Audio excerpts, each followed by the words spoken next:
I'm baking cornbread. There's a lot of history behind cornbread, actually. Obviously, corn came from when the British landed in the West.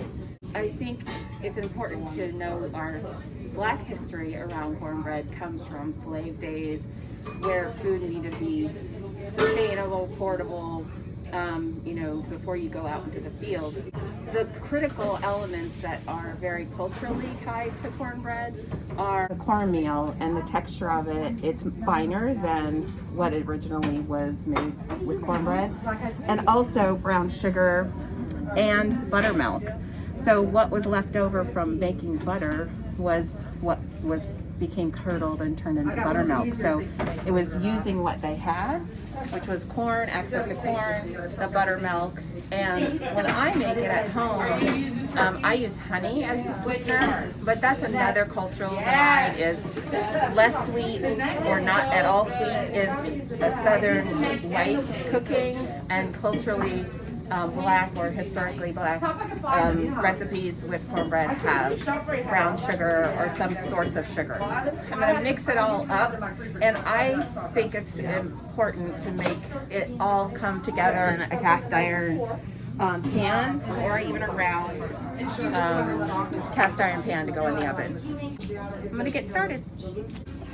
One of the things that I missed when you stopped in about kind of what other things are traditionally in kind of southern cornbread is also fresh corn, so whole corn. So after you've got all your dry mix in, this is super simple, honestly. When I make it at home, it takes literally less than a half an hour to cook. But you're gonna put in equal parts whole milk and buttermilk into your dry mix.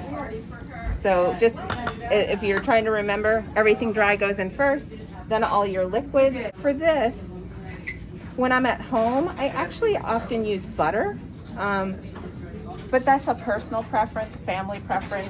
Depends on what we're eating it with. If we're making something spicier, it's nice to have that sweet, kind of buttery, melty taste. So, but in a traditional way, it's vegetable oil here. Then the last thing to do is add eggs and whisk it all together.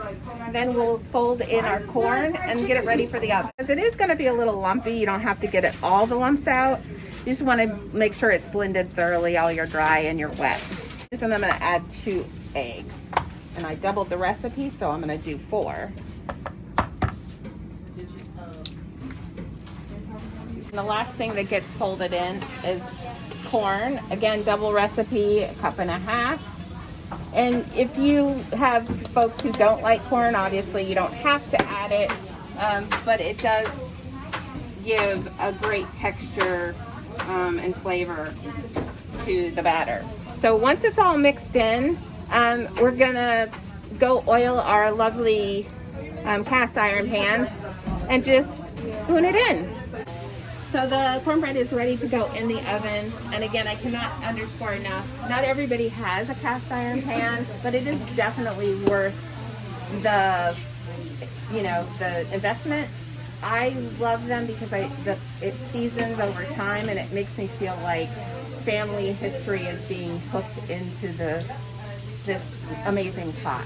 When I was looking for something special for today, one of my favorite books with African American history and food, the chef that had this recipe was Alexander Smalls. That's my family name, so it just felt really sweet to be connected in this way around the food. Tell her who your ancestor is. That's such a terrible story. Yes, my ancestor is Robert Smalls, who is one of the first Black congressmen in the United States. And if you look him up, there's a lot of story about how he helped in the Civil War by stealing a ship from the Confederate Army. So beautiful history in Beaufort, South Carolina, and a sweet little connection to this recipe, just in name. So. Okay, best done in the middle rack.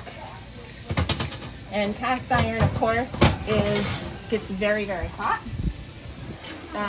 And the beauty about cast iron is it seals in, it sears in your flavor, which is why I like to use it. And of course, in this case, each piece is going to be nicely crispy and pressed on the outside. So 15 to 20 minutes, depending on your stove. We'll see in a few. Oh yeah. Where's another? There's my timer. Thank you. A couple of indicators that it's done is obviously the brown, nice brown top, but also it tends to kind of crack a little bit at the top. This is where the batter lets the air, releases the air. So you kind of have an idea that it's baked nicely. See how on the edges they're starting to pull away from the pan. That's a nice benefit of cast iron. When it sears it closed, it kind of lifts it out. So hopefully, cross your fingers, we'll actually have some luck pulling it out of the pan.